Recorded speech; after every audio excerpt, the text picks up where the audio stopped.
সকাল তখন বাজে ৫টা ১০। আজকে হট করে বর ঘুম থেকে উঠেই আমাকে বলছে আজকে জল ঢালতে যাব। আমি ভাবলাম তাহলে আমাকেও নিয়ে যাবে। ও বাবা, ফট করে দেখি স্নান করে বেরিয়ে ও নিজে রেডি হয়ে নিজেই বন্ধুদের সঙ্গে চলে গেল। আমাকে একবারও পর্যন্ত বললও না যে চলো। তাই মনটা একটু খারাপই হয়ে গেল। এই দেখো রেডি হয়ে ও বেরিয়েও পড়লো। তোমরা কতটা বুঝতে পারছো জানি না। দূর থেকে ভিডিওটা করেছে যেহেতু আমি ব্যালকনিতে ছিলাম, আর ও হট করে তাড়াতাড়ি করে বেরিয়েও পড়েছে। যেহেতু বন্ধুরা ওকে ফরবার ফোন করে ডাকছিল যে তাড়াতাড়ি আয় তাড়াতাড়ি আয়, তো তাড়াহুড়া করে ও বেরিয়ে পড়লো। আমি কোনো কিছু বলিনি। আর যেহেতু যাচ্ছে বাবার কাছে, তো যাচ্ছে, বাবা টেনেছে বলেই ও গেল। ও এমনিতে মন্দিরে যেতেও চায় না, পুজো দিতে চায় না, ও গেল। ভালো লাগলো এমনিতেও। আর একটু মনটা আমার সত্যিই সকাল সকাল খারাপই হয়ে গেল, যেহেতু আমাকে নিয়ে গেল না। যদি নিয়ে যেত তাহলে আমারও ভালো লাগতো। যাই হোক, কিছু তো আর করার নেই। তো আমিও তারপরে আর শুইনি, তারপরে শুলে ঘুমও আসতো না। আমিও উঠে পড়েছিলাম, উঠে তারপরে বাসি কাজ করতে শুরু করে দিলাম। ঝাড় দিয়া, ঘর মোছা, ওপর নিচ পুরোটাই কমপ্লিট করি। তোমরা জানোই, ভিডিওতে তোমাদের সঙ্গে শেয়ার করেছি। তো সেজন্য আমি আর ভিডিও শেয়ার করলাম না। আর সমস্ত কাজ কমপ্লিট করার পর জামা কাপড় যেহেতু ভিজিয়েছিলাম, কাচা কমপ্লিট হয়ে যাওয়ার পর তখন গিয়েছিলাম আমি ছাদে জামা কাপড়গুলো মেলতে। তখন থেকে ভিডিও আমি স্টার্ট করেছিলাম। যখন আমি জামা কাপড়গুলো মেলি তখন ভিডিও স্টার্ট করার পর না হঠাৎ আমার ফোনটা দেখি আবার বন্ধ হয়ে গেছে, ভিডিওই হয়নি। ভিডিও হয়েছে, হয়ে কিন্তু ভিডিও অফ হয়ে গেছে, অফ হয়ে আবার ডিলিট হয়ে গেছে অটোমেটিক। এরকম এই কদিন থেকে এরকমই হচ্ছে আমার, আমি কেন বুঝতে পারছি না। তো যাই হোক, তারপরে তো আবার নিচে চলে আসলাম। নিচে এসে দেখো, তোমরা ফার্স্টে দেখতে পেলে ময়দা মাখলাম। এদিকে তো তোমরা দেখলেই আমার রুটির আর পরোটার ময়দা মাখা কমপ্লিট হয়ে গেছে। মাখা কমপ্লিট হয়ে যাওয়ার পর এদিকে বরকে কিন্তু আমি জিজ্ঞেসও করেছিলাম, যেহেতু অফিসে যাবে, টিফিন নিয়ে যাবে, তার জন্য ওকে আমি জিজ্ঞেস করেছিলাম টিফিনে কী নিয়ে যাবে। ও বললো আমাকে তুমি যা ইচ্ছে করে দিও। আমি বললাম কি যা ইচ্ছে, এটা তো বলতে হবে কিছু একটা। তো আমি নিজেই বললাম চাউমিন খাবে, চাউমিন নিয়ে যাবে। তো বললো হ্যাঁ করে দিও। তারপরে এই দেখো আমি নিচে এসে চাউমিনটাও করতে লেগে গেছি। তো চাউমিনটা না, বাবা মোটা চাউমিন নিয়ে আসতে বলেছে, নিয়ে এসে দিয়েছে। আমার না একদম মোটা চাউমিন খেতে একদম ভালো লাগে না। যে সরু চাউমিনটা হয় না, আমার আবার ওই সরু চাউমিনটা খেতে বেশি ভালো লাগে। আর আমার শাশুড়ি মা, তারপরে বর, এরা আবার খুব মোটা চাউমিন খেতে খুব পছন্দ করে, ভালোবাসে। তো আমার কিন্তু তোমাদের সঙ্গে কথা বলতে বলতে আমার কিন্তু চাউমিন কমপ্লিট হয়ে গেছে। আমি গিয়ে রেখে আসলাম। আর আমি থালাতেই নিলাম, যেহেতু ঠান্ডা করে দেবো, নাহলে গরম দিলে নষ্ট হয়ে যাবে, দেরি করে খাই তো টিফিনটা। তো তার জন্য আমি থালাতে ঠান্ডা করে রাখতে দিলাম, ফ্যান চালিয়ে দিয়েছিলাম আবার।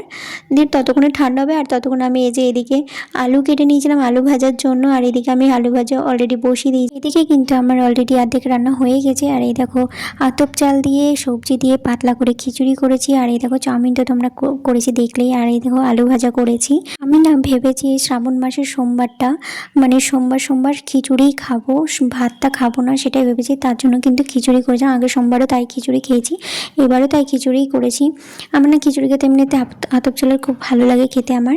আর এদিকে কিন্তু এ দেখো বরের জন্য পরোটা ভেজে নিচ্ছি। মা যদি খায়, মাও খেতে পারবে। বেশি করেই করছি, কোনো ব্যাপার না, মাও খেতে পারবে, বড়ও খেতে পারবে। আর রুটিটা লাস্টে করব একদম, যেহেতু শ্বশুরমশাই তেলে ভাজা অতটা পছন্দ করে না, মানে পরোটা তেলে ভাজা ধরো, বুঝতেই পারছো, লুচি খুব একটা পছন্দ করে না। আর সেজন্য রুটিটা করা হবে লাস্টে। তো আমার অলরেডি এই দেখো পরোটা কিন্তু ভাজা কমপ্লিট হয়ে গেছে। তারপরে কিন্তু আমি রুটিটা করে নেব। তো আমি যখন এই দেখো রুটি করছি তখনই কিন্তু বাবা এসেছিলো। বাবা এসে বলছিল যে আজকে আতপ চালের সিদ্ধ সিদ্ধ ভাত, মানে ভাত করে খাবে, সেটাই বলছিল। তো আমি বললাম আমার তো রান্না অলরেডি হয়েই গেছে, তো মা ওটা তোমাকে করে দেবে। আর আমি এখনও স্নান করব, ঘরে পুজো দিব, তারপরে আবার পাগলা বাবাই গিয়ে পুজো দিব, অনেকটা লেট হয়ে যাবে।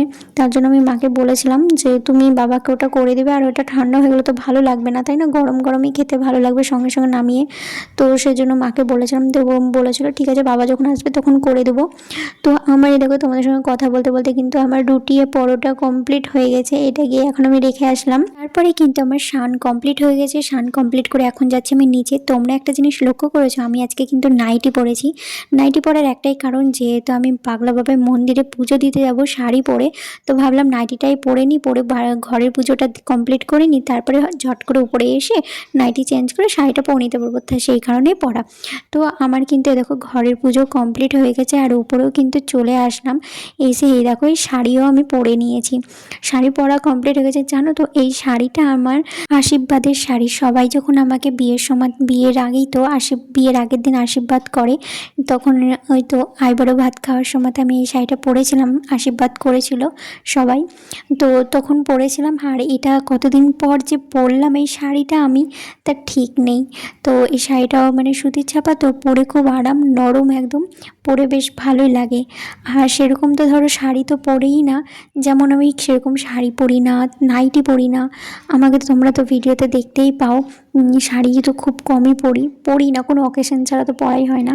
আর নাইটির কথা তো বাদই দিলাম, নাইটি তো আমার একদম পছন্দ হয় না, ভালোই লাগে না। আগে পরতাম, এখন আমার জানি না কেন ভালো লাগে না। তো যাই হোক, তারপরে কিন্তু এই দেখো আমি কিন্তু মন্দিরে চলে এসেছি। মন্দিরে এসে তো দেখছি ভিড়, আজকেও ভিড় প্রচণ্ড। যেহেতু আমি একাই মন্দিরে গেছি ধরো, আর আমি তো ভাবছিলাম কাকে দিয়ে ভিডিও করাবো, সেরকমই ভাবছিলাম, নাহলে তো তোমাদের সঙ্গে শেয়ার করতেই পারবো না। আর তারপর আমি ভেবেছিলাম যে দুটো বোনও দাঁড়িয়েছে, তাদেরকে দিয়ে ভিডিওটা করাবো। তারপরে তো দেখলাম ওদের পুজো দেওয়া কমপ্লিট হয়ে গেছে, ওরা চলেই গেল। বলে না মানে বাবা, ভোলে বাবা আমার কথা শুনেছে, যে কাকে দিয়ে, মানে আমি দাঁড়িয়ে দাঁড়িয়ে ভাবছিলাম কাকে দিয়ে ভিডিওটা করাবো। তো দেখলাম একটা পুচকি ভাই দিদির সঙ্গে এসেছিলো, ওর দিদির কিন্তু মানে পুজো কমপ্লিট হয়ে গেছে, দাঁড়িয়ে ছিল শুধু আমার জন্য, যেহেতু ওর ভাইকে দিয়ে আমি ভিডিওটা করাচ্ছিলাম। তো মহাদেব আমার কথা শুনেছে, আমি মনে মনে ভাবছিলাম যে ভিডিওটা আমি কাকে দিয়ে করাবো, কী করে করবো, কী করে শেয়ার করবো, এরকম ভাবছিলাম। ভাবতে ভাবতে মহাদেবই হয়তো পাঠিয়ে দিয়েছে সে ভাইটাকে। যাই হোক, কি ভাইটাকে যখন আমি বলি ভাই আমাকে একটু ভিডিও করে দেবে, তো বলছিল দিদি আমি তো ঠিক মতো ফোনই ধরতে পারি না, আমি ভিডিও কী করে করবো। তো আমি বললাম তুমি জাস্ট এইভাবে ফোনটা ধরবে, শুধু ধরে থাকবে, আর কিচ্ছু করতে হবে না তোমাকে। তো আমি যেরকম বলেছিলাম সেরকমভাবেই কিন্তু ফোনটা ধরেছিল, বেশ ভালোই ধরেছিল দেখো। আর ভিডিওটাও কিন্তু খুব সুন্দরভাবে করে দিয়েছে আমাকে, তাই আমি তোমাদের সঙ্গে এটা শেয়ার করতে পারলাম, নাহলে মনে হয় পারতামই না করতে। আর আজকে না মন্দিরে আজকেও প্রচণ্ড ভিড় ছিল, এখন বুঝতেই পারছো শ্রাবণ মাস, দ্বিতীয় সোমবার, এখন মানে পুরো মাসটাই এরকমই ভিড় হবে, হয়তো ফাঁকা আর পাবো না। তারপর হ্যাঁ, পাবো না কেন, শ্রাবণ মাসটা যখন শেষ হয়ে যাবে তার পরের মাস থেকে তখন আবার ফাঁকা হয়ে যাবে, তখন তোমাদের সঙ্গে আমি যেরকম ফাঁকায় ভিডিও করতাম সেরকমই আবার ভিডিও শেয়ার করতে পারবো হয়তো। তো যাই হোক, আমার কিন্তু এইভাবে পুজো দিতে বেশ ভালোই লাগছে।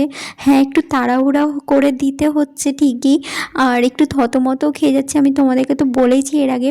লোকজন থাকলে আমি ঠিক মতো মানে পুজো দিতে পারি না, আমি থতমতো খেয়ে যাই, আমি কোনটা আগে দেবো কোনটা পরে দেবো, এরকম মনে হয় কি ভুল করলাম, কি দিলাম না কি দিলাম, এরকম মনে হয়। আর সেটাই আমি তখনও করছিলাম। ভাইটা, ছোট্ট পুচকি ভাইটা আমাকে ভিডিও করে দিয়েছিল ঠিকই, আমি একটু থতমতো খেয়ে যাচ্ছিলাম, যেহেতু অনেক লোকজন ছিল আর সবাই বলছিল একটু তাড়াতাড়ি করো আমরাও তো দেবো, এরকম বলছিল, সবাইকেই বলছিল যারা যারা আমরা দিচ্ছিলাম ধরো একসাথে। তো তার জন্য আরও তাড়াহুড়া করেই দিতে হচ্ছিলো ধরো। তারপরে ভাইটাকে বললাম থাক ভাই আর ভিডিও করে দিতে হবে না। তারপরে ভাইটা দিদিটার সঙ্গে চলে গেল। তারপরে আমি কিন্তু বসে জব করলাম, জব করে তারপরে ফোন আমি দিয়ে আমি তারপরে মন্দির থেকে বেরিয়ে পড়লাম। জানো তো, আজকে মন্দিরে ঢোকার সময়তে আমি ঘন্টা বাজাতে ভুলে গেছি, কে জানি মনটা আজকে কোন দিকে ছিল। তোমরা তো দেখতেই পেলে বেরোনোর সময়তেই ঘন্টা বাজালাম। তো যাই হোক, তারপরে কিন্তু আমি বাড়ি চলে আসলাম। বাড়ি এসে আগে কিন্তু আমি চেঞ্জ করলাম না, যেহেতু প্রচণ্ড খিদে পেয়েছে, আর তখন বাজে দুপুর 2টো বাজে। আর খিদে তো পাবে বলো, সকাল থেকে কিচ্ছু খাইনি, তার জন্য এত খিদে পেয়েছিল। আর প্রথমে আমি খিচুড়ি মুখে দিয়েছি, প্রথমেই আমার মানে লঙ্কা পড়েছে, আর কি ঝাল লেগেছিল কি আর বলি তোমাদেরকে। তো যাই হোক, তারপরে আস্তে আস্তে খেলাম, খাওয়া কমপ্লিট হয়ে গেছে। তো আমার দেখো চোখ মুখ পুরো ঢুকে গেছে, আর শরীরটা তারপরে একটু খারাপ করছিল আমার। তো যাই হোক, ভিডিওটা আমি এখানেই শেষ করলাম। কেমন লাগলো অবশ্যই তোমরা কমেন্ট করে জানিও। বাই সবাইকে।